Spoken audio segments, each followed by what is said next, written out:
ইয়া আইয়ুহাল্লাযীনা আমানু, ওহে তোমরা যারা ঈমান এনেছো, ও ঈমানদারেরা, আমাদের যাদের ঈমান আছে তাদেরকে ডাক দিলেন কে?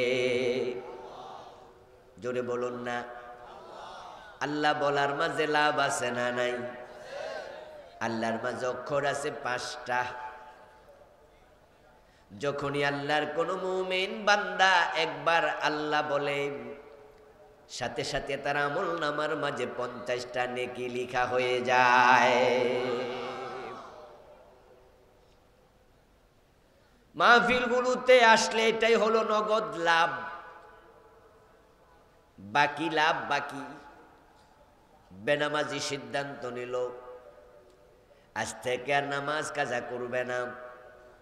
বেরোজগারি সিদ্ধান্ত নিল আগামী বছর থেকে রোজা রাখবে। যদি রোজা রাখে সওয়াব পাবে, রাখবে না তো সওয়াব নাই, এটা বাকি। নামাজ যদি পড়া শুরু করে সওয়াব পাবে, পড়বে না তো সওয়াব নাই, এটাও বাকি। কিন্তু সুবহানাল্লাহ, আলহামদুলিল্লাহ, আল্লাহু আকবার বিভিন্ন শব্দ যেখানে বলেন, এটার সওয়াব বাকি না নগদ? সাথে সাথে قال رسول الله صلى الله عليه وسلم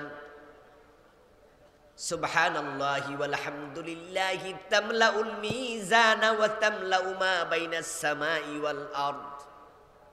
নবীজি বলেন, যখন আল্লাহর কোন বান্দা একবার সুবহানাল্লাহ পড়বে, আলহামদুলিল্লাহ পড়বে, সাথে সাথে আকাশ এবং জমিনের মাঝখানে যে ফাঁকা জায়গা, ওই পরিমাণ সওয়াব আল্লাহ আমলনামায় লিখে দেয়।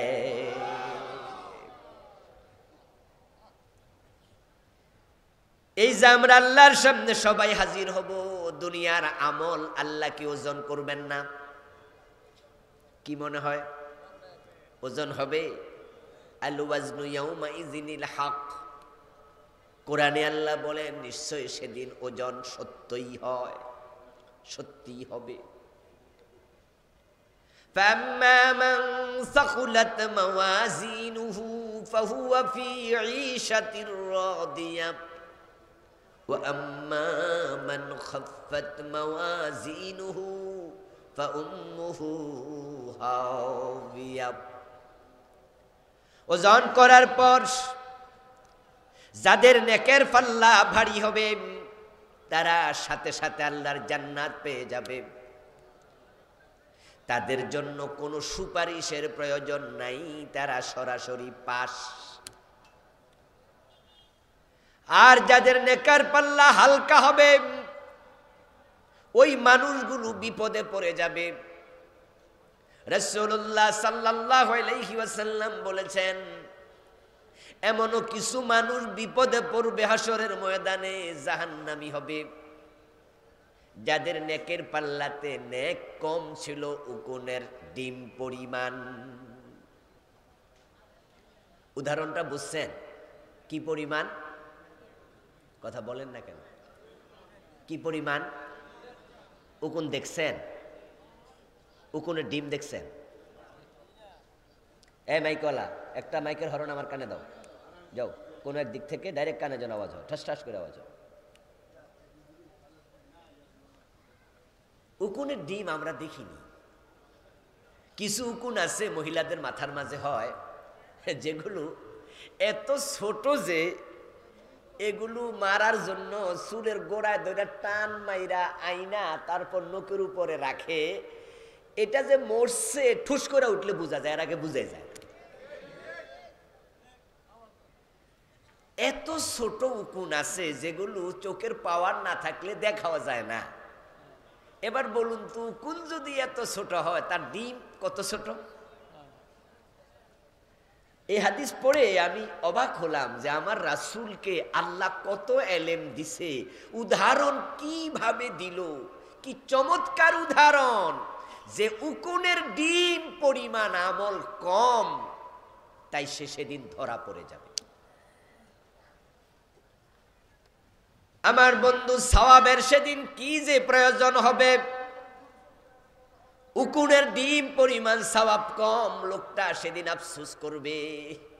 আরে দুনিয়ায় থাকতে যদি একবার সুবহানাল্লাহ বলতাম, একবার আলহামদুলিল্লাহ বলতাম, আজকে জাহান্নামে যাওয়া লাগতো না।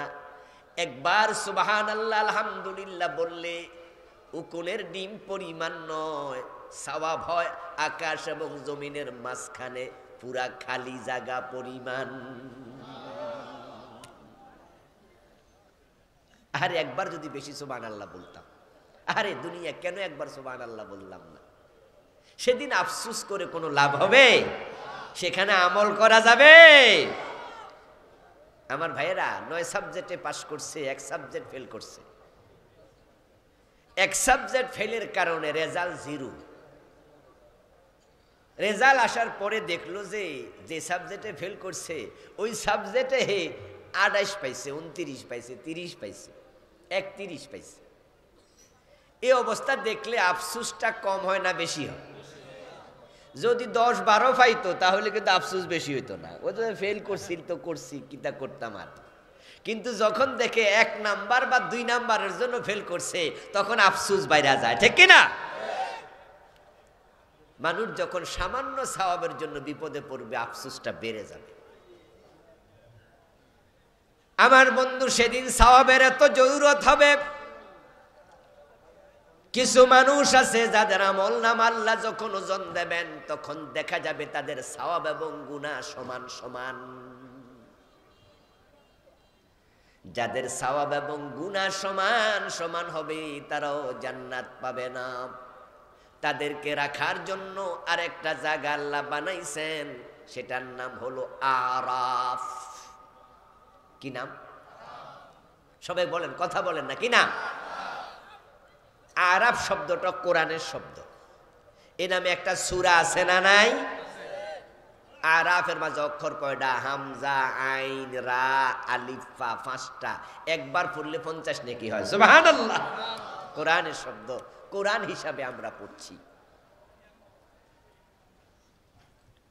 আরাফ নামক জায়গায় ওই মানুষগুলো থাকবে যে মানুষগুলোর সওয়াব এবং গুনাহ সমান সমান।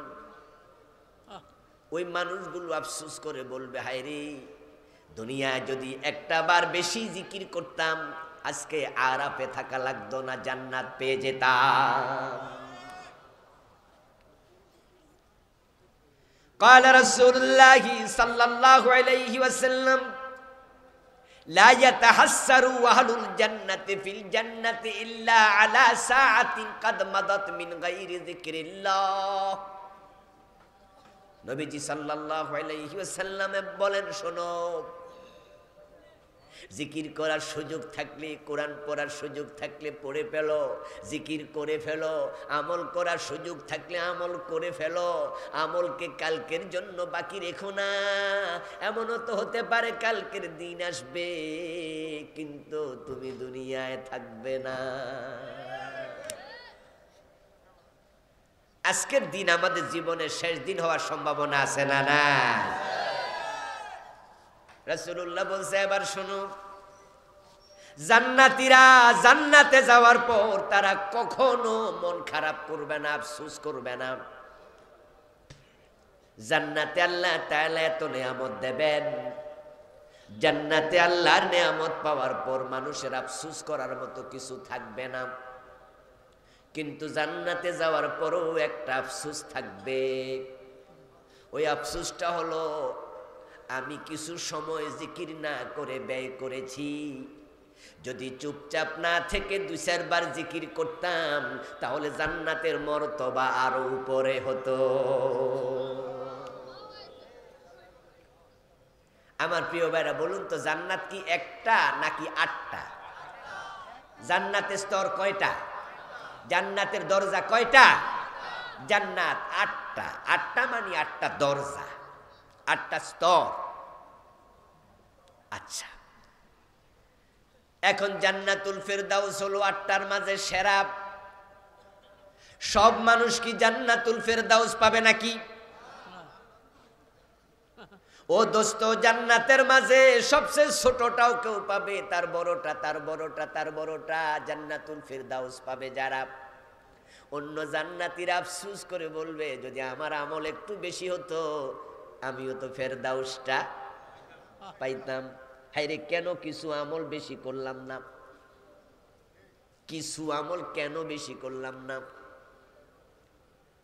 এবার বলুন তো জান্নাতুল ফেরদাউসে যারা যাবে সবার সম্মান, সবার ইজ্জত, সবার মর্তবা সেখানেও সমান হবে নাকি?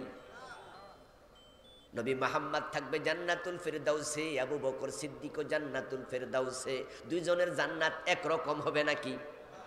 আবার আবু বকর জান্নাতুল ফেরদাউসে, ওমরও জান্নাতুল ফেরদাউসে, আব্দুল কাদের জিলানী জান্নাতুল ফেরদাউসে, ইমাম আবু হানিফা জান্নাতুল ফেরদাউসে।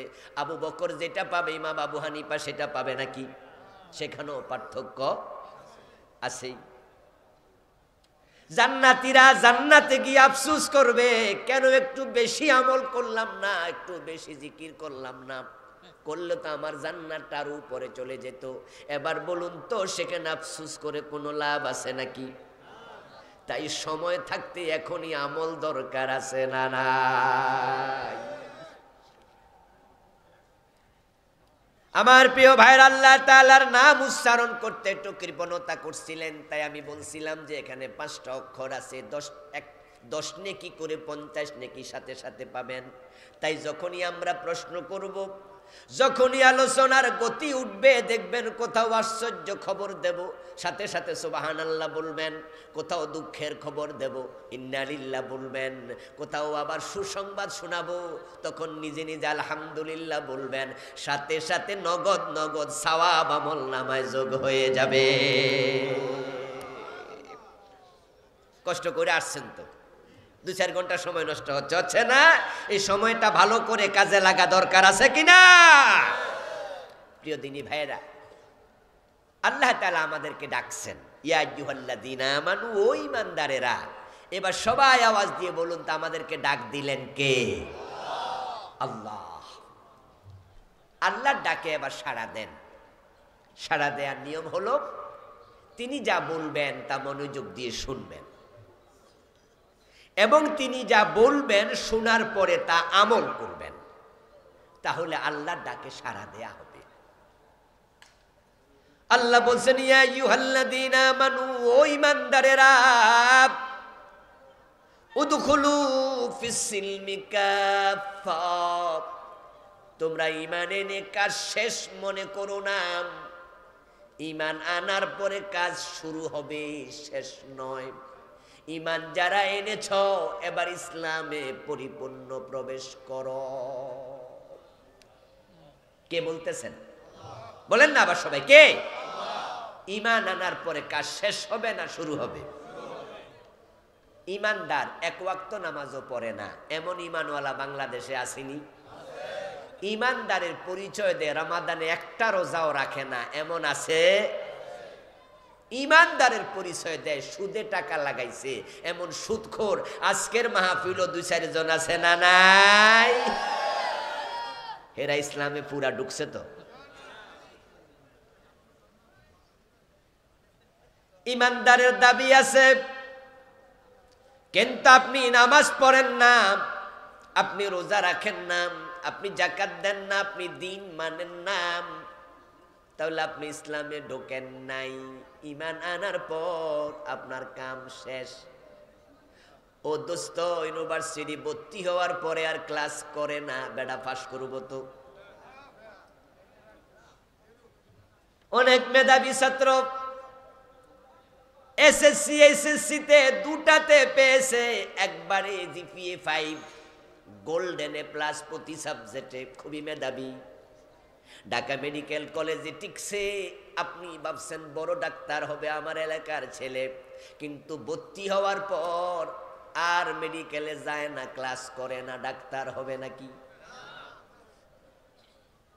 আল্লাহর জান্নাতে যাওয়ার জন্য আপনি কালেমা পড়লেন, আপনি নিজেকে মুসলিম দাবি করলেন, কিন্তু আপনি নামাজ পড়েন না। আপনি জান্নাতের স্বপ্ন দেখবেন অথচ জান্নাত পাওয়া যাবে না। তাই তো প্রিয় নবীজি বলছেন, মান তারাকা সালাতাম মুতাআম্মিদান ফাকাদ কাফার। যে ব্যক্তি ইচ্ছা করে নামাজ ছেড়ে দেয় লোকটা কাফের হয়ে যায়, তার ঈমানটাই থাকে না। ওই ইমানদারেরা ইসলামে পরিপূর্ণ প্রবেশ করো। আমার আল্লাহ যখন বললেন নামাজ পড়ো, তখন নামাজ পড়া হয় ফরজ। আল্লাহ যখন বললেন রোজা রাখো, তখন রোজা রাখা হয় ফরজ। আমার আল্লাহ বলে ইসলামে পরিপূর্ণ ঢোকো। এবার আপনারা বলুন তো, ইসলামে পরিপূর্ণ প্রবেশ করা নফল না ফরজ? ইসলামে আমরা পরিপূর্ণ কয়জন ঢুকছি? বাবা হাজি মেয়েটা বোরকা ছাড়া কলেজে পাঠায়, স্কুলে পাঠায়, এমন বাবা আছে না নাই? ইসলামে পুরা ঢুকলে তো মেয়ে বেপর্দা কলেজে যাওয়ার কথা না। ও ভাইয়েরা, 5 ওয়াক্ত নামাজি নিজের ছেলেকে যখন বিয়ে করায়, তখন নামাজি হাজি সাহেব যৌতুক দাবি করে। এমন হাজি গাজি আছে না নাই?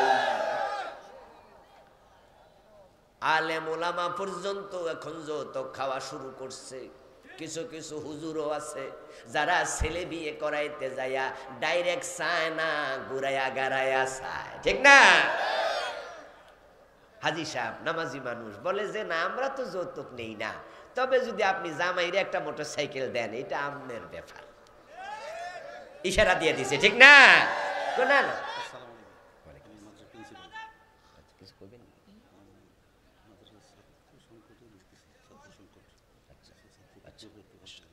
এগুলো আপনি আগে কইন না কেন? মাস নামাজের মাহফিলের মাঝখান দিয়ে আচ্ছা জান। আমার প্রিয় ভাইয়েরা, বসে প্রিন্সিপাল হুজুরের সামনে দেন। আইন আইন দিয়ে আইন। আরে বড় হুজুর পিছে থাকেন। আমার প্রিয় ভাইয়েরা, কি জানি বলতেছিলাম, ও ইশারা দিছে। না না, আমরা তো যৌতুক খাই না, আমাদের ফ্যামিলিতে এগুলো নাই। তবে যদি আপনি একটা হেলিকপ্টার দেন, এটা আপনার ব্যাপার। রেলগাড়ি দিলে আরো ভালো, ঠিক না?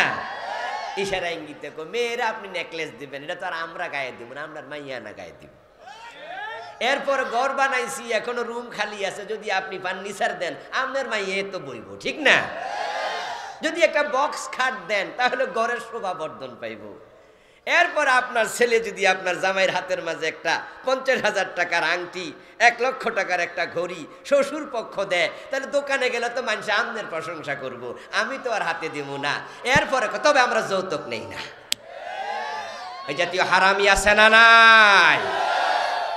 তুমি হাজি যৌতুক চাচ্ছ, ইসলামে তুমিও পরিপূর্ণ প্রবেশ করো নাই। আমার বন্ধু, ইসলামে পরিপূর্ণ প্রবেশ করা ফরজ। যে ব্যক্তি নামাজ পড়লো, জোহর আসর পড়ে নাই, যদি আসর না পড়ে জোহর পড়লো, তখন আসরের টাইমে লোকটা নামাজি না বেনামাজি? রমজানে রোজা রাখছে শুক্রবার, শনিবার রোজা ভাঙ্গা লাইছে, শনিবারে সে রোজদারি না বেরোজদারি? ইসলামের কিছু মানছে, কিছু মানে নাই। যেখানে মানে নাই, লোকটা ইসলামের ভিতরে না বাহিরে, সে বে-ইসলামী। আপনি জোহর পড়েছেন সত্য, আসর পড়েন নাই, আসরের টাইমে আপনি নামাজি দাবি করতে পারবেন না। আপনি শুক্রবারে রোজা রেখেছেন, শনিবারে রাখেন নাই, শনিবার আপনি নিজেকে রোজাদার দাবি করার অধিকার নাই, আপনি মিথ্যুক। যদি শনিবারে রোজা ভাঙ্গ কোন যা আমি একজন রোজদার, তাহলে রোজা ভাঙছেন একটা অন্যায়, মিছা কথা কইছেন আর একটা অন্যায়, আপনি মৃত্যু। তা আপনি নিজকে মুসলিম বললেন, অথচ ইসলামের যে জায়গায় আছেন ওই জায়গায় আপনি নাই। মুসলিম শব্দের অর্থ তো হলো আত্মসমর্পণ করা, আত্মসমর্পণকারী। ইসলাম মানে আত্মসমর্পণ করা। যে ব্যক্তি আল্লাহর কাছে নিজেকে সঁপে দেয়, সে আল্লাহর কথার বাহিরে চলার অধিকার তার আর নাই। আপনি ইসলামের কিছু মানবেন, কিছু মানবেন না, এই চিন্তা যদি সজ্ঞানে আপনি করেন, বুঝে শুনে করেন, তাহলে আসলে আপনি ইসলামের ভিতরে ঢুকলেনই না, আপনার ঈমানই নাই। বাংলাদেশে অধিকাংশ মানুষই আসলে মুসলমান না, অধিকাংশ লোক মুমিন না, অধিকাংশ কাফের এবং মুশরিক। তারা বুঝে না, কারণ সে ভাবছে আমি তো নামাজে গেছি ফজরে জোহরে আসরে, আমি কেমনে মুশরিক, আমি কেমনে কাফের। قال رسول الله صلى الله عليه وسلم يأتي على الناس زمان يجتمعون في المساجد ليس فيهم مؤمن। নবীজি সাল্লাল্লাহু আলাইহি ওয়াসাল্লাম বলেছেন এমন একটি জামানা আসবে যে জামানার মানুষগুলো মসজিদে জামাতের সাথে নামাজ পড়বে, একটাও মুমিন নয়, ঈমান একটারও থাকবে না। ও দোস্ত, আপনি ভাবছেন কেমনে আমি কাফের হব? কাদিয়ানি যেমনে হইছে। কাদিয়ানি কি নামাজ পড়ে না? বলে না কেন ভাইরা কথা? কাদিয়ানি রোজা রাখে না, দাড়ি টুপি নাই, পায়জামা পাঞ্জাবি পরে না, মেসওয়াক পাগড়ি পরে না। কাদিয়ানির মসজিদের মুয়াজ্জিন আশহাদু আল্লা ইলাহা ইল্লাল্লাহ এই আযান দেয় না, আশহাদু আন্না মুহাম্মাদার রাসূলুল্লাহ বলে না। তো কালেমা পড়লে যদি মুমিন হয়, কাদিয়ানির মুয়াজ্জিন তো দিনে 5 বার কালেমার আযানই দেয়, এরে কাফের কোন কোন ফতুয়া?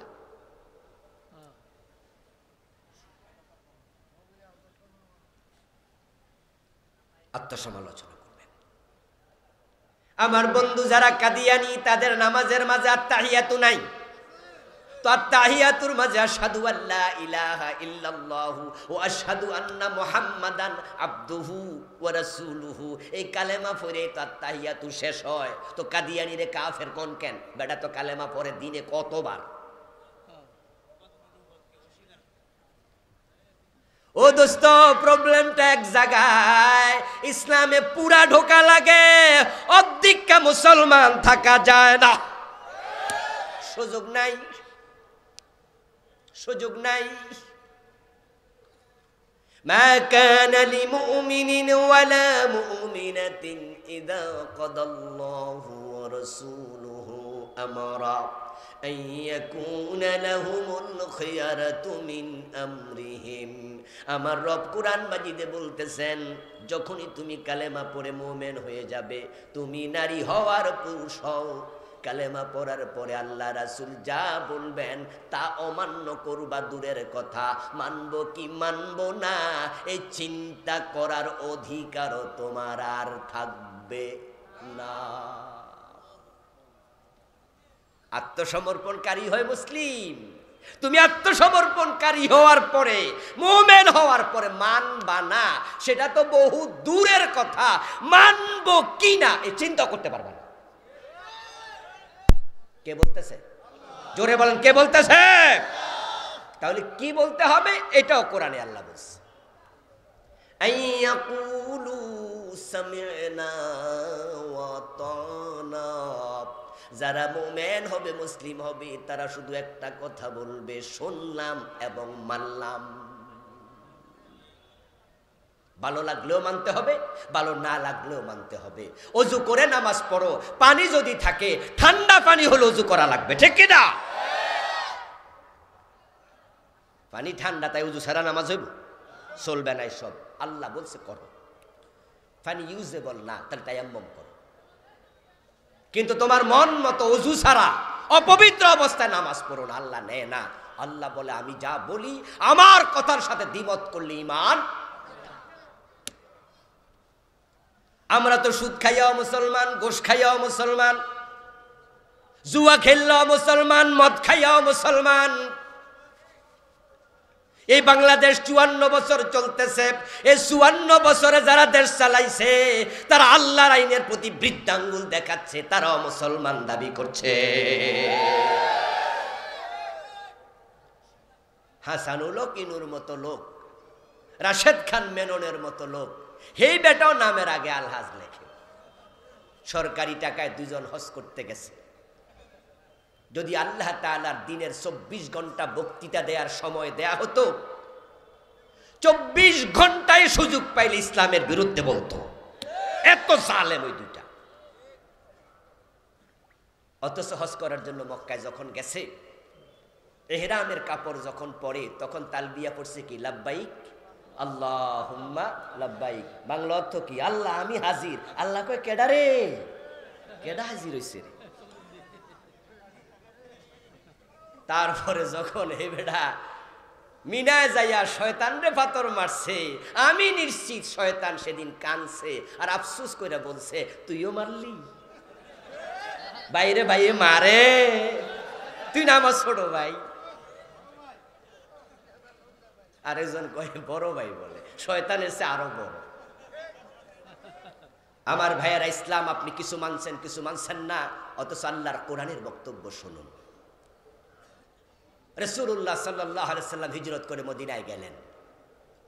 মদিনার সাহাবাদেরকে বলা হয় আনসার, আর মক্কার সাহাবীদেরকে বলা হয় মুহাজির। যারা হিজরত করেছেন তাদের তো ঘর নাই, বাড়ি নাই, থাকার কোনো জায়গা নাই, খাওয়ার খাবারটাও নাই, একবারে এক কাপড়ে দিনহীন বেশে তারা হিজরত করেছে, ঘর বাড়ি সব ছেড়ে দিয়ে মদিনায় গেল। মদিনার সাহাবারা তাদেরকে সহযোগিতা করলো, মুহাজিররা তারা আশ্রয় পেল আনসারদের কাছে। আনসারদের মাঝে একজন ব্যক্তির নাম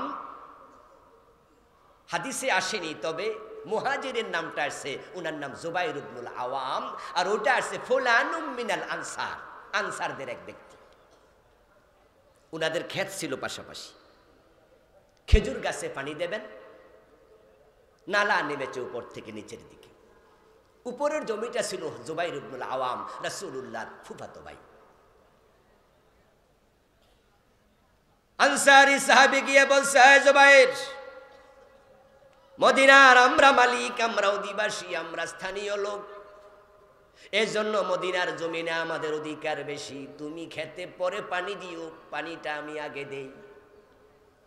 হযরত জুবাইর ইবনুল আওয়াম বলতেছে, ও আনসার সাহাবী, তোমার অধিকার বেশি তা ঠিক, তবে নালার পাশে আমার ক্ষেত, তোমারটার একটু পরে, সুতরাং যে সামনে তার অধিকার বেশি। তুমি মসজিদে নামাজ পড়তে যখন ঢোকো, তাহলে সামনের কাতারে কে বসে, আগে যে ঢোকে, ঠিক না?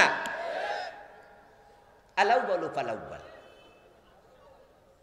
মসজিদে যদি এলাকার রিক্সাওয়ালাও ঢোকে, ভিক্ষুকও ঢোকে, সে আগের কাতারে বসার অধিকার আছে না নাই?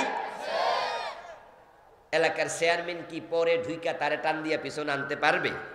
এই অধিকার ইসলামে আছে। আল্লাহর ইসলাম কত সুন্দর, কত সুন্দর। আলাউবালু ফালাউবাল, সামনে যে সিরিয়ালে শুরুতে সে, আমার ক্ষেত নালার পাশে, তোমারটা পরে, তাই পানি আমি আগে দেব, তুমি নয়। তখন সে আনসার সাহাবী এটা মানতে রাজি না, সে বলে না, আমার এলাকা আমি আগে দেব। এর মাঝে দুজন দেখে রাসূলুল্লাহ হেঁটে যাচ্ছেন পাশ দিয়া, তখন দুজন রাসূলের কাছে গেলেন এবং এই মামলার নিষ্পত্তি চাইলেন, ফয়সালা চাইলেন।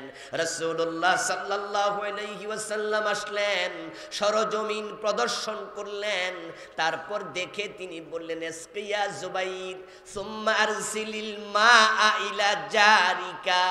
রাসূল এবার ফয়সালা দিলেন, ও জুবাইর, তোমার ক্ষেত আগে, তুমি পানি আগে দাও, তারপরে তোমার পানি দেয়া শেষ হলে প্রতিবেশীর দিকে পানিটা ছেড়ে দাও।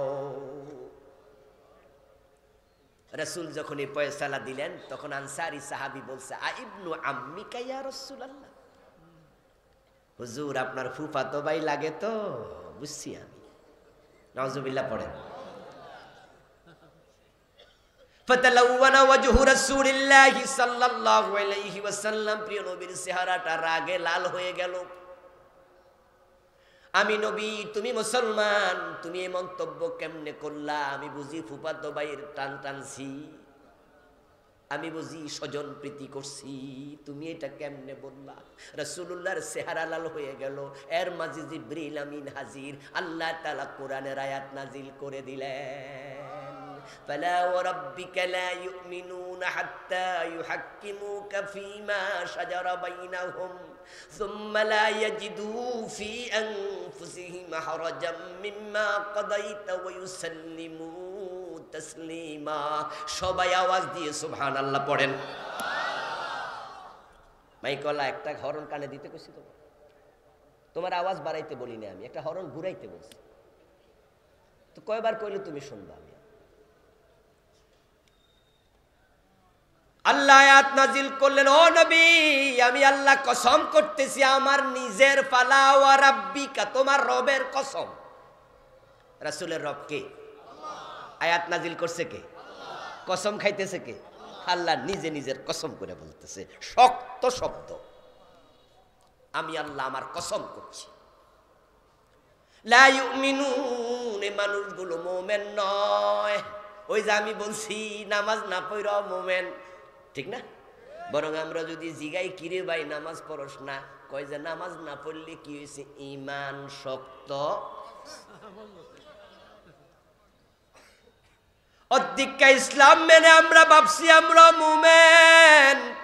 কাদিয়ানি কোরআনের একটা মানে না, তারা কাফের। আর আমরা ডজন ডজন বাদ দিছি। কাদিয়ানি নবী মুহাম্মদকে শেষ নবী মানে না, তাই বাকিগুলা মাইনাও লাভ নাই, কাফের হয়ে গেল। ইবলিস শয়তান আদমকে সিজদা করতে রাজি হয় নাই। ইবলিস শয়তান মুমিন না কাফের। শয়তান আল্লাহর কয়টা কথা মানে নাই? ভাইরা কথা না বললে মজা পাই না তো, বলেন না। শয়তান কয়টা মানে নাই? কাদিয়ানি কয়টা মানে না?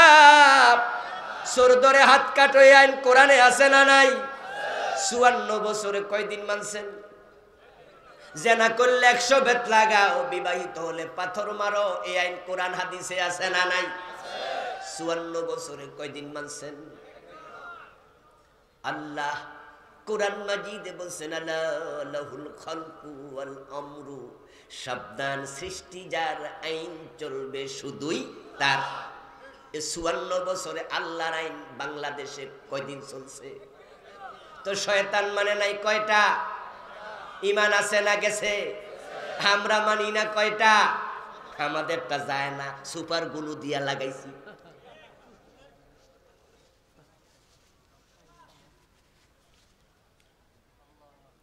আল্লাহ ওই সাহাবীর ব্যাপারে আয়াত নাজিল করছে, ফালা ওয়া রাব্বিকা লা ইউমিনুন, ও নবী তোমার রবের কসম ওরা মুমিন নয়। কি শব্দ রে ভাই, মুমিন নয়। হাত্তা ইউহাক্কিমুকা ফীমা শাজারা বাইনাহুম, ততক্ষণ পর্যন্ত যতক্ষণ পর্যন্ত তাদের সব ব্যাপারে তোমাকে হাকিম না বানাবে, তুমি নবী মুহাম্মদ যা বলো তা মানতে রাজি হবে না, তারা মুমিন হতে পারবে না। এখন রাসূলুল্লাহ বলছেন আমার মেয়ে ফাতেমা চুরি করলে আমি তার হাত কাটবো, এমন হাদিস আছে না নাই? রাসূল যদি বাংলাদেশে থাকতেন চোরদের হাত কাটতেন কিনা? তো 54 বছর আমাদের নেতারা তো একজনের হাতও কাটলো না। তো রাসূলের কথা না মানলে মুমিন থাকে কেমনে? জোর কইরা থাকবো, অসুবিধা কি? আমরা কাদিয়ানীদেরকে বলছি না কাদিয়ানীরা কাফের। আচ্ছা কাদিয়ানীরা কি আমাদের ফতুয়া নিছে? হেরা কি তাওবা কইরা সব ভালো হয়ে গেছে? বরং হেরা হেরা জাগাত আছে। তা আমরা যদি এই বড় প্রিন্সিপাল হুজুর সহ, দামতি আলিয়ার প্রিন্সিপাল সহ, দেবিদ্দারের বড় বড় আলাউদ্দিন ভাই সহ 100 জন বড় প্রিন্সিপাল পাঠাইয়া দেই, এই কাদিয়ানী তোমরা কাফের, ফতুয়া নিব? যারা মাইজবান্ডার দরবার শরীফে যাইয়া পীরের পায়ে সেজদা দেয়, আমরা বলি পীরের পায়ে সেজদা দিলে শিরিক হয়, বলি না আমরা? আচ্ছা আমাদের ফতুয়া শুই না তারা কি সেজদা বন্ধ করছে? হেরা মুস্কি হাইসাকে হুজুর আমনের ফতুয়া আমনের কাছে নেয় না। পাশের বাড়ির ভাবি আসছে, এ বাড়ির ভাবির সাথে গল্প করছে, এর মাঝে ভাবির জামাই আসছে, আইসা কিলোয়া টকজগ লাইগা জাগায় 3 তালাক মেরে দিছে।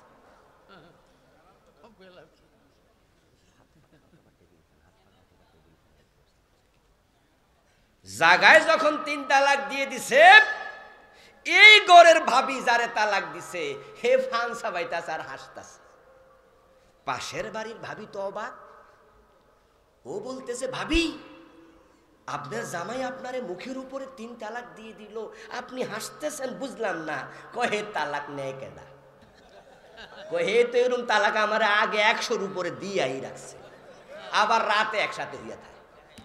তো এই জন্য হে তালাক শুনতে শুনতে আমার এই তালাক এখন আর তালাক মনে হয় না। আমি আশ্চর্য হয়েছে না আমার কাছে এটা ও তালাকই নেই। ও দোস্ত, কাদিয়ানিকে আমরা কাফের বলছি, তারা আমাদের ফতুয়া নেক আর না নেক আল্লাহর সামনে গিয়ে যখন দেখবে ঈমান নাই তখন বুঝবে, ঠিক কি না? তখন বুঝবে। পীরের পায়ে যারা সেজদা দিচ্ছে তাদেরকে আমরা বলছি তোমরা শিরিক করছো। সেজদার মালিক একমাত্র কে? আল্লাহ। তারা আমাদের ফতুয়া নেয় না, বরং এটার নাম দিছে সেজদায়ে তাজিমি। উল্টা পাল্টা কথা বলে তারা পীরের পায়ে সেজদা চালাচ্ছে। আখিরাতে গিয়ে বুঝবে, তখন ধরা খাবে, ঠিক কি না? আপনারা যারা আল্লাহর ইসলামকে পুরা মানেন না, মসজিদে ইসলাম মানে আদালতে আর মানে না, ঠিক কি না? নামাজে ইসলাম মানে দেশ চালাইতে গেলে সংসদে আর মানে না। মসজিদের হুজুর যদি মাগরিবের নামাজ 2 রাকাত পরে সালাম ফিরাইয়া ফেলে, আমরা কি সালাম ফিরাবো না লোকমা দেব? কারণ রাসূল আমাদের আদর্শ, তিনি আমাদের একমাত্র অনুকরণীয়, অনুসরণীয়। উনি নামাজ পড়ছে যেভাবে, আমরা পড়ব সেভাবে। তাই যদি আমার বাবা ইমাম হয়, আমি মুক্তাদি হই, বাবা 2 রাকাত পরে সালাম ফিরায়, ছেলে হিসাবে আমি বাবাকে ছাড় দেব না। আমার বন্দা, আমি রাসূল ছাড়া কাউকে অনুসরণ করে নামাজ পড়ি না।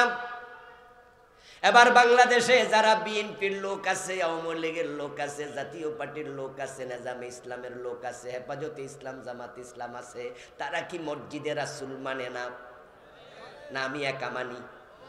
সবাই মানে না। কিন্তু এবারে নেতারা সংসদে গেলে রাসূল যেমনে দেশ চালাইছে এমনে চালাইতে রাজি কেন হয় না? তাহলে ইসলাম এক জায়গায় মানে, আরেক জায়গায় মানে না। সুবিধাবাদ জিন্দাবাদে মোমেন হওয়া যায় না।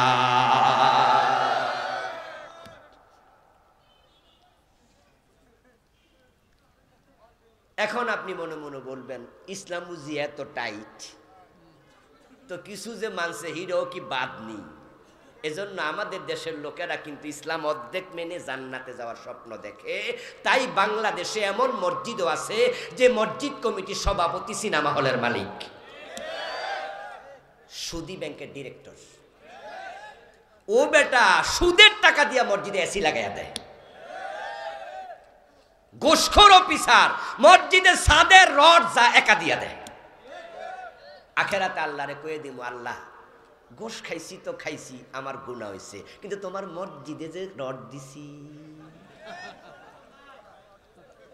বুঝেন নাই কথা? আল্লাহরে খোটা দিয়া দিবে, সেদিন শক্ত করে ধরবে যে আল্লাহ তোমার মসজিদে তো গোশের টাকার রড দিছি। আরে বুদ্ধি রে, কত বুদ্ধি! চুরি কইরা কোরবান দিয়া হুজুরের কাছে মাসলা জিগায়, হুজুর আচ্ছা চুরি কইরা যে কোরবান দিলাম কোনো অসুবিধা হয় নাই তো? হুজুর মারছে ধমক, চুরি কইরা কোরবান দিছে আবার আমার কাছে হুজুর আমরা বুঝি, আপনারা টাইট ফতুয়াই দেন, আমরা কি কিছু বুঝি না? চুরি করলে গুনাহ হয়, কোরবান দিলে সওয়াব হয়, তো গুনাহ সওয়াব কাটাকাটি, গোস্ত ফ্রি। বাহ, কত বুদ্ধি! তুমি গোশের টাকা দিয়া মসজিদে এসি লাগাইছো, আল্লাহর কিয়ামতের দিন বলে দেবে হারাম টাকা আল্লাহর রাস্তায় দান করে সওয়াবের নিয়ত করা কুফরি। তোমার টাকা তোমার চেহারার উপর আল্লাহ ফিকে মারবে। ইসলামের কিছু মানছেন, কিছু মানছেন না। আল্লাহর বক্তব্য দুখুলু ফিস সিলমে কাফা, ইসলামে পুরা ঢোকো। এই যে পুরা না ঢুকা অর্ধেক ঢুকলেন, এই অর্ধেক ঢুকার অনুমতি আপনারে কে দিল? অনুমতি তো নাই।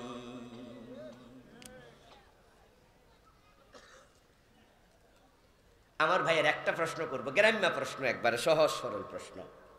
আপনার বউ যখন সে নিজের বাবার বাড়িতে থাকে, আপনি শ্বশুর বাড়ি বেড়াইতে আসছেন, তখন আপনার বউ আপনার সব কথা শোনে, কিন্তু যখন জামাই বাড়িতে যায় তখন জামাইয়ের কথা না শুনে দেবরের কথা শোনে। আচ্ছা এ বনিয়া সংসার চলবে তো? আপনি তো বলবেন কি রে, আমার বউ, আমার বাড়ি, আমার ঘর, কথা শোনা আমার ছোট ভাইয়ের, তাইলে তলে তলে কি, তলে তলে কিছু একটা আছে নাকি? এটার নাম হলো ফরকিয়া। বউ আপনার কথা শুনবে, আপনার শ্বশুর বাড়িতেও আপনার, বাপের বাড়িতেও আপনার। আল্লাহর বান্দা মসজিদে কথা শুনবা আল্লাহর, আদালতেও আল্লাহর, সংসদেও আল্লাহ। না হয় শয়তানের সাথে তোমার পরকীয়া চলছে।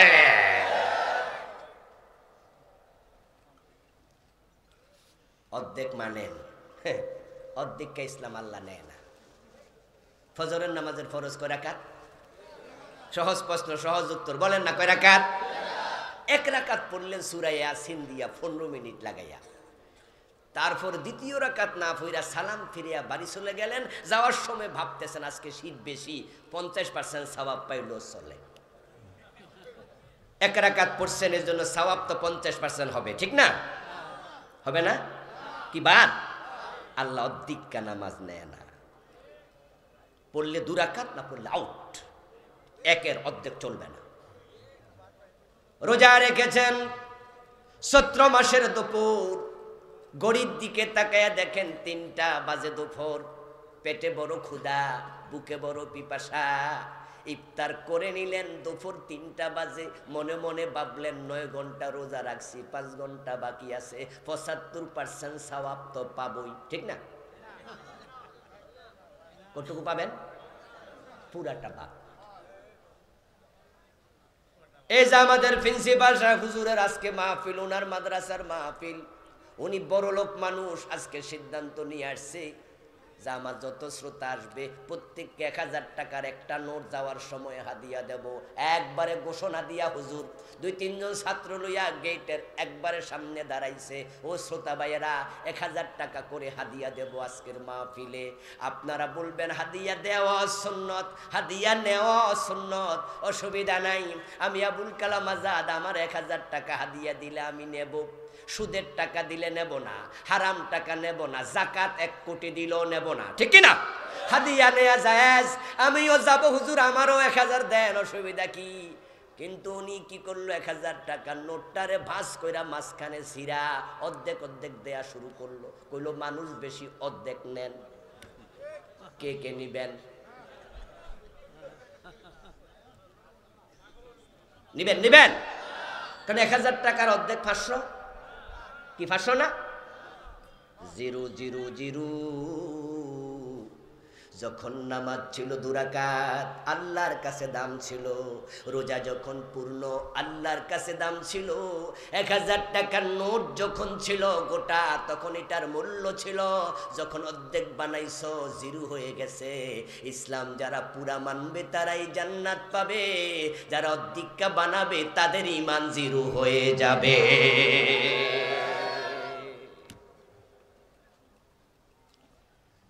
উদখুলু ফিস সিলমি কাফা, ইসলামে পরিপূর্ণ প্রবেশ করো। তাহলে এতক্ষণ পর্যন্ত যে ওয়াজ করলাম 50 মিনিটের কাছাকাছি করে ফেলেছি। ইসলামে যে পুরা ঢুকা লাগবে এটা তো বুঝে আসছে নাকি? এবার যেটা বলবো সেটা হলো ইসলামটা কি। এই যে আপনি ঢুকবেন, ইসলাম না বুঝলে ঢুকবেন কেমনে?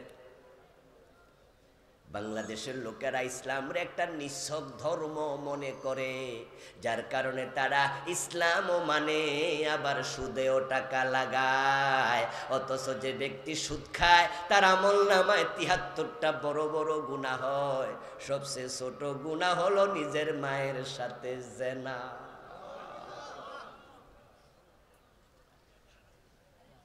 কপালে কালো দাগ আছে, নামাজ পড়ে তাহাজ্জুদ সহ, কিন্তু গোশ না দিলে সিগনেচার করে না। জিকির আজকার করে, অফিসার গোশ খায়। আমি দামতি আলিয়ার ছাত্র, এই কথাটা আমি একাধিক জায়গায় বলেছি, আজকেও বলতেছি। আপনাদের দেবীর দাঁড়িত আমাদের প্রিন্সিপাল ছিলেন পীর সাহেব আব্দুল হালিম রাহেমাহুল্লাহ। আল্লাহ উনার কবরকে জান্নাতের টুকরা বানাইয়া দাও, বলে না আমিন। আপনারা জানতেন যে উনি পীর সাহেব আবার প্রিন্সিপাল, কিন্তু অফিসিয়াল ব্যাপারে তিনি মাথা ঘামাতেন না, সবটাই দেখতো আমাদের কেরানি আব্দুর রহিম সাহেব। এখানেও অনেক ছাত্র দামতি আলিয়ার, হুজুর কোন দামতি আলিয়া পড়ছেন কোনো? হুজুরও দামতি আলিয়ার প্রিন্সিপাল, যদি আমাদের অনেক সিনিয়র। আমি 6 বছর পড়ছি এখানে। আমরা দেখতাম যে পুরো অফিস মেনটেন করছে কেরানি সাহেব। একদিন বললেন যে হুজুর আলোচনা করছেন খানকায়, আমাদের মাদ্রাসার প্রতি 3 বছর পর পর একটা মঞ্জুরি হয়, সরকারি একটা আইন। এখন হুজুরি আইনটা তো আছে নাকি 3 বছর না 5 বছর মঞ্জুরিটা? 3 বছর, 5 বছরও আছে, 5 বছরও আছে। আমাদের মঞ্জুরি শেষ হয়ে গেলে এটা আবার নতুন করা লাগে। কেরানি সাহেব খেয়াল করে নাই, পীর সাহেব হুজুর তো মাথা ঘামাই না। এমন সময় কাগজ সামনে আসছে, আর সময় আছে মাত্র 1 দিন। হুজুর বলতেছে আমার কাছে আইসা, আব্দুর রহিম সাহেব বলল যে হুজুর মঞ্জুরি তো শেষ, এখন সময় আছে শুধু কালকের দিন। যদি ঢাকায় আজকে এবং কালকের ভিতরে না যাই তাহলে তো পরে কাগজ ফেল করলে আবার ফেস লাগবে। প্রিন্সিপাল হুজুর আব্দুল হালিম সাহেব বললেন যে তানগা টিউনু থেকে সিগনেচার আনেন, টিউনু তো সভাপতি, সিগনেচার আইন আপনি ঢাকা যানগা, মঞ্জুরি নতুন করে আনেন, নবায়ন করেন। আব্দুর রহিম সাহেব দেবিদ্দার আসলো দৌড়মাইরা। দেবিদ্দার আসছে বিকালে যে কালকে সকালে আমি যাব, সিগনেচারটা নিয়ে রাখি। টিউনু সাহেব আইসা দেখে নতুন, আগের জন নাই, নতুন এক টিউনু। উনি হয়তো জানেনও না যে নতুন টিউনু আসছে। উনি বললেন যে স্যার আমি ধামতে আলিয়া মাদ্রাসা থেকে আসছি, পীর সাহেব হুজুর পাঠাইছে, আমাদের নবায়ন লাগবে, মঞ্জুরি, আপনি একটু সিগনেচার দেন। টিউনু সাহেব মুখের দিকে ছায়া কয়, আপনার মাদ্রাসা আমি সিগনেচার দেবো, আমার লাভ কি? আমার লাভ কি? বলে স্যার আপনি তো সভাপতি। তা তো বুঝি আমি সভাপতি, বেতন খান আপনি, বেতন খান আপনারা, সাইন করব আমি। যদি হয় তাহলে আমারও কিছু দেন, আপনারাও খান, তাহলে মিল্লা মিশা কুমিল্লা, মিল্লা জিল্লা কি চলবে, আমরা একসাথে চলি। এবার আব্দুর রহিম সাহেব বলল, স্যার আমাদের মাদ্রাসা তো পীর সাহেব হুজুর চালায়, হুজুর তো এসব কাজে নাই, টাকা পয়সা কোথাও দেয় না, আর আমাদের মাদ্রাসা তো বিশাল মাদ্রাসা, এখানে এসব লাগেও না, আমাদের ছাত্রের অভাব নাই, সব ঠিক আছে, প্লিজ স্যার। উনি কয় যান আপনার ফিলিশ মিলিশ লইয়া। পীর সাহেব হুজুর বলল যে আব্দুর রহিম সাহেব আমার কাছে আসলো, এসে বলল যে হুজুর এই হলো ঘটনা, এখন বেড়া তো ঘোষছা, কি করি বলেন? হুজুর কয় কালকের দিনে যদি কাম না সারেন, গোশ এখানে না দিলে আবার বোর্ডেও দন লাগবে। এখানে তো ফিরিগিরি চলে, বোর্ডে তো এটাও আর চলবো না। বরং আব্দুর রহিম সাহেব যা পারেন আমনে সাইরালা না, আমার ওসব হুনাইয়েন না।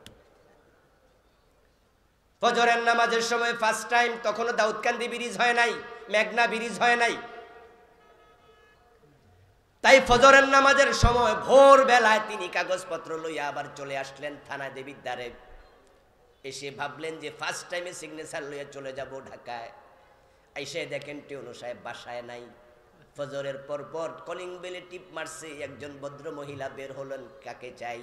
টিউনু স্যার কই? কৌনি তো নামাজে এশরাক না পড়ে আসে না। উনি কোথায় আছে? উনি নামাজে আছে, এশরাক না পড়ে আসে না। আপনি মসজিদে গেলে ওনাকে পাবেন। এরপরে আব্দুর রহিম সাহেব মসজিদে, হারে যে দুইজনের কাহিনী শোনাচ্ছি কেউ বেঁচে নাই, আব্দুর রহিম সাহেব আল্লাহ জান্নাত নসিব করো, বলেন আমিন। আমার দেশের ইসলাম বাঙালি বুঝলো না, তারা কিছু মানে বাকিটা ছাড় দেয়। ও প্রিয় ভাইয়েরা, হযরত আদম হযরত হাওয়া জান্নাতে আল্লাহর কয়টা কথা শোনেন নাই? বলেন না, বলেন না, কয়টা শোনে নাই? জান্নাতের পোশাক কি ছিল না খুলে পড়ে গেছে?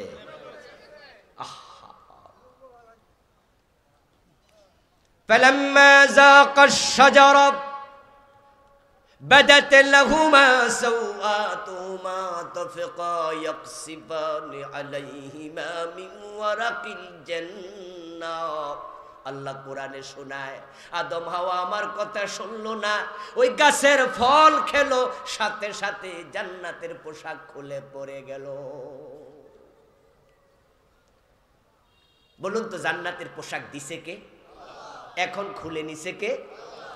কারণ আল্লাহর কথা শোনে নাই। আল্লাহ কই যে আমার কথা শোনে না, আমি তাকে জান্নাতের পোশাক দেই না। এবার দুজনে মিলে কালা রব্বানা যালামনা আনফুসানা তাওবাতিল্লাহ করলো, তাওবা কবুল হয়েছে, কিন্তু জান্নাতে আর থাকতে আল্লাহ দেন নাই। কব বেরিয়ে যাও, বেরিয়ে যাও, বেরিয়ে যাও। দুনিয়া যাইবা, فإما يأتينكم مني هدى فمن تبع هدايا فلا خوف عليهم ولا هم يحزنون। এই জান্নাতে যদি আবার ফিরে আসতে চাও, আমার পক্ষ থেকে গাইডেন্স যাবে, ফলো করো, আমার ওহী ফলো করো, তারপরে আসবা।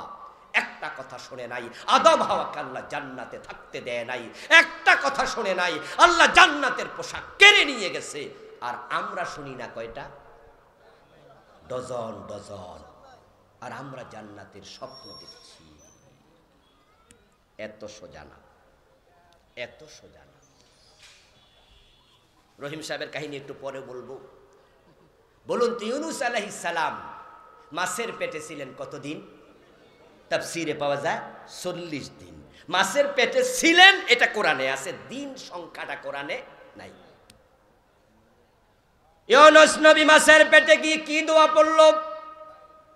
লা ইলাহা ইল্লা আনতা সুবহানাকা ইন্নী কুনতু, বলেন না, ইন্নী কুনতু মিনাজ জালিমিন। আল্লাহ আমি জুলুম করছি, অন্যায় করছি, তুমি ছাড়া ইলাহা নাই, তুমি পবিত্র, আমি জুলুম করছি। তো ইউনূস নবী কি অন্যায় এটা করছিল?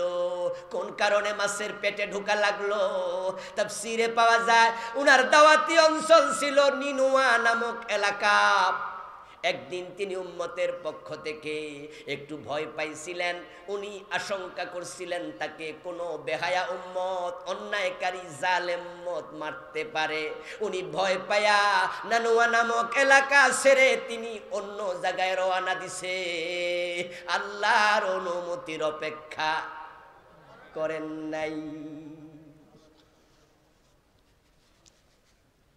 এই যে আমাদের জয়পুর মাদ্রাসার প্রিন্সিপাল হুজুর, আগামী দিন যদি উনি অফিস টাইমে মাদ্রাসায় না থাকে, ডিসি সাহেব আসে অথবা উনার মাদ্রাসার যে সভাপতি এডিসি বা ডিসি এসে যদি অফিসে না পায়, উনারা জিজ্ঞাসা করবে না প্রিন্সিপাল হুজুর কোথায়?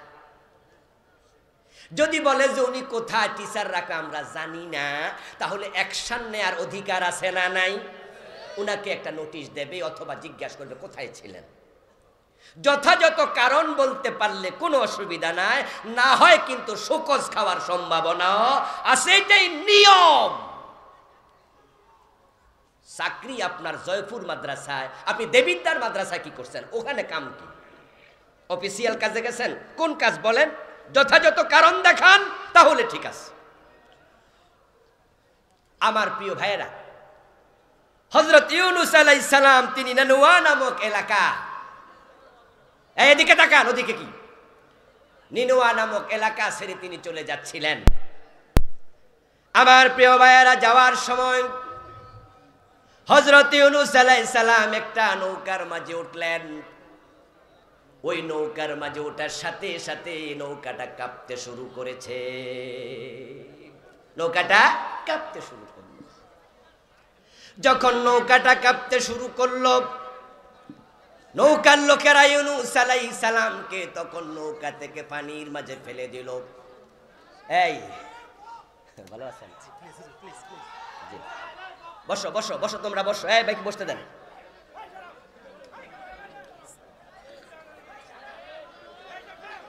হ্যাঁ বসো বসো বসো, তোমরা বসো। ওকে ওকে, ঠিক আছে, বসো।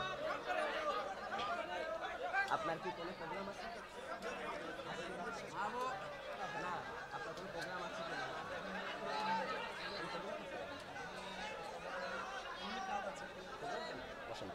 কথা শেষ করে দিলাম, প্রোগ্রাম থাকতে ছেড়ে দিতাম। ঠিক আছে, জি এবার বসুন বসুন। আচ্ছা, কি বলতেছিলাম? হযরত ইউনূস আলাইহিস সালাম, উনাকে তারা নৌকা থেকে ফেলে দিল।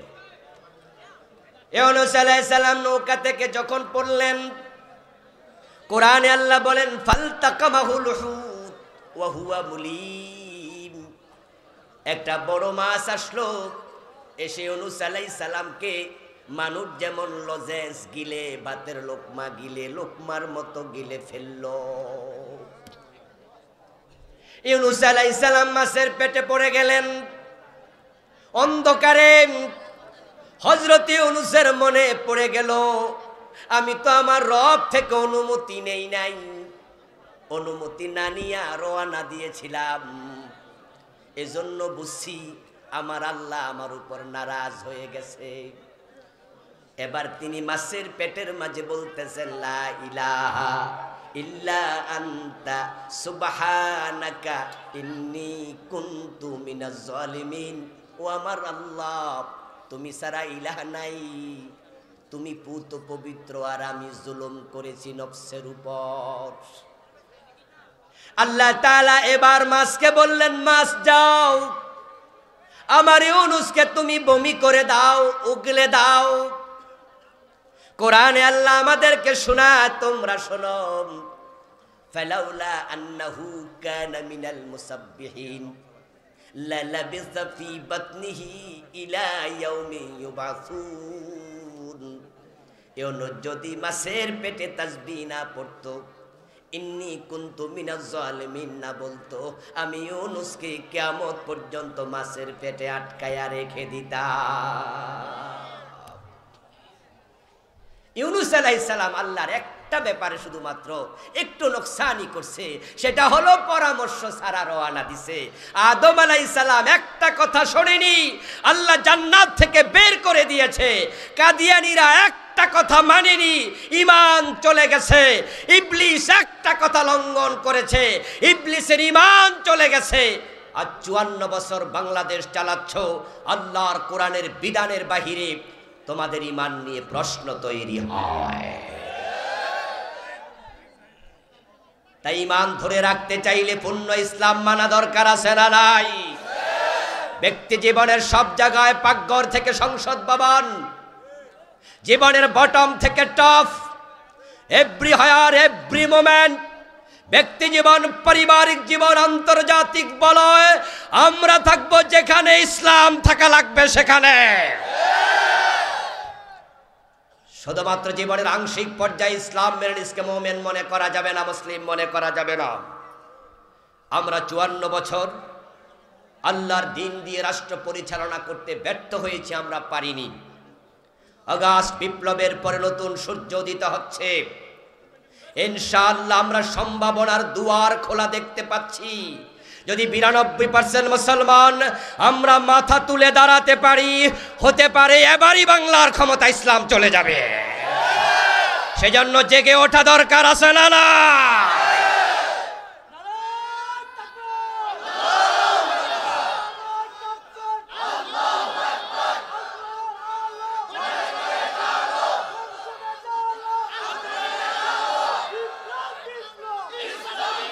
আমার প্রিয় ভাইয়েরা, আমাদের যুবকেরা, ছাত্ররা এবার বিপ্লব দেখাইছে একটা, আমরা আরেকটা বিপ্লব দেখার অপেক্ষায় আছি।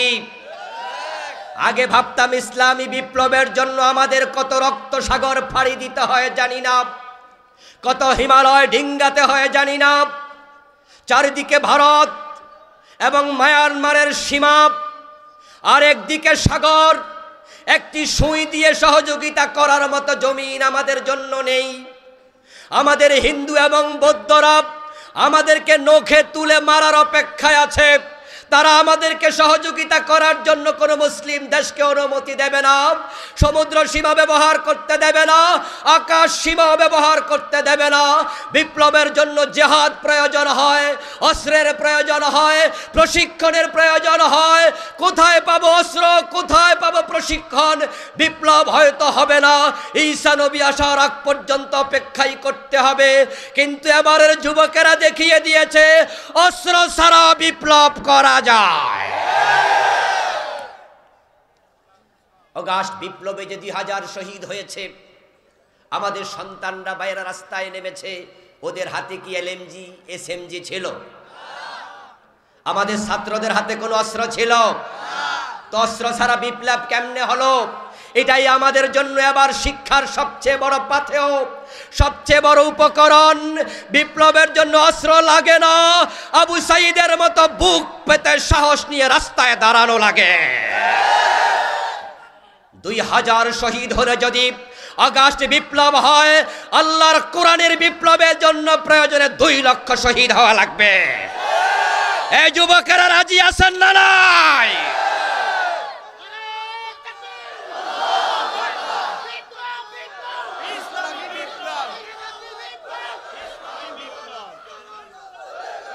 আমার প্রিয় ভাইয়েরা, আসল ইসলামকে আমরা পরিপূর্ণ ফলো করি। ইসলাম নিছক কোনো ধর্ম নয়। আল ইসলাম হুয়া তিলকা শারাঈ আল্লাতী ইয়াতাহাক্কাকু বিহাস সালাম। ইসলাম তো সে বিধিবিধানের নাম যাহা অনুসরণ করলে সমাজে শান্তি প্রতিষ্ঠিত হবে। 12 মাসে 13টি পূজা করবেন, হিন্দু হওয়া যায়। সপ্তাহে একবার গির্জায় যাবেন, খ্রিস্টান হওয়া যায়। শুধু শনিবারে যাবেন, সেনেগাগে ইহুদি হওয়া যায়। সপ্তাহে একবার প্যাগোডায় যাবেন, বৌদ্ধ হওয়া যায়। দিনে 5 বার মসজিদে গেলে মুসলমান হওয়া যায় না। অন্য ধর্ম আর ইসলাম ধর্ম এক না। আপনি টয়লেটে গেলে সেখানেও সাথে ইসলামের আইন নিয়ে যাওয়া লাগে। আমরা থাকবো যেখানে, ইসলাম থাকবে সেখানে। এই কনসেপ্ট লালন করলে মুসলিম হওয়া যায়। এবার ভুলচুক যা হবে সেখানে দাঁড়িয়ে তাওবা করবেন, আল্লাহ ক্ষমা করবে। কিন্তু মানসিকভাবে পূর্ণ ইসলাম নিতে রাজি না, অর্ধেক মেনে মুসলিম হওয়া যাবে না। প্রিয় ভাইরা, ইতোমধ্যে আলহামদুলিল্লাহ আমাদের সম্মুখে আজকের মাহফিলের সম্মানিত আলোচক প্রিয় ভাই মাওলানা আবরারুল হক আসিফ তিনি এসেছেন। এটা আমার কুমিল্লা, এজন্য তিনি আমাদের মেহমান। আমি আলোচনার সামনে নিতে চাই না, যদি আমি মাহফিল কমিটিকে বলে এসেছি যে আমি তো পরে ওঠার কথা, ভাই দেরি হচ্ছে আসতে, আমি আগে উঠে যাই। অবশ্যই আমাকে আগে 10 মিনিট 15 মিনিট আগে স্লিপ দিয়ে জানাবেন। স্লিপ দিয়ে জানালে আমি আমার কথাটা ঘোষায় নিয়ে আসব, এর মাঝে ভাইকে নিয়ে আসবেন। কিন্তু মাহফিল কমিটি আমাকে এটা জানায়নি, তাই ভাইকে বসিয়ে রেখে 10 মিনিট কথা বলতে হলো, কনক্লুশন টানতে হলো। এটা নিয়ম না, বক্তা আসতে ছেড়ে দেওয়া উচিত। শুধুমাত্র মাহফিল কমিটির খামখেয়ালির কারণে এটা হলো। আমি বলে এসেছি কথাটা সিরিয়াসলি, আমাকে আগে জানাবেন, এটাই নিয়ম। এই নিয়মটা সামনে ফলো করবেন। বক্তাকে আগে ইনস্ট্রাকশন না দিলে কথা গোছানো হয় না। প্রিন্সিপাল হুজুর বলছে যে একটু মাদ্রাসায় ছাত্রের অভাব আছে, এ বিষয়ে কিছু কথা বলবেন, এখন তো সময়ই পেলাম না। যাই হোক, আমি যেহেতু এই দেবীর দ্বারে বারবার আসি, ইনশাআল্লাহ পরে আবার তো দেখা হবে, অন্যদিন হয়তো কথা হবে। আজকে এখানে শেষ করছি। ভাই আলোচনা করবেন, শুনবেন, খুব মজা পাবেন ইনশাআল্লাহ। আগামীকালও এখানে আলোচনা হবে। আমাদের কামরুল ইসলাম সাইদ আনসারি ভাই আসবেন, আমির হামজা ভাই আসবেন, আরও হিফজু ভাই আসবেন। আগামীকাল আবার সদল বলে আসবেন। আল্লাহ তাআলা এই মাহফিলকে কবুল করুন। আমাদের ভাইকে আমি আমাদের কুমিল্লাবাসীর জন্য চমৎকার কথা, যেগুলো হেদায়াতের জারিয়া হবে, এমন কিছু কথা বলবেন। এজন্য তার জন্য আমি দোয়া করছি। দোয়া চেয়ে আমি শেষ করছি। আসসালামু আলাইকুম ওয়া রাহমাতুল্লাহি ওয়া বারাকাতুহু।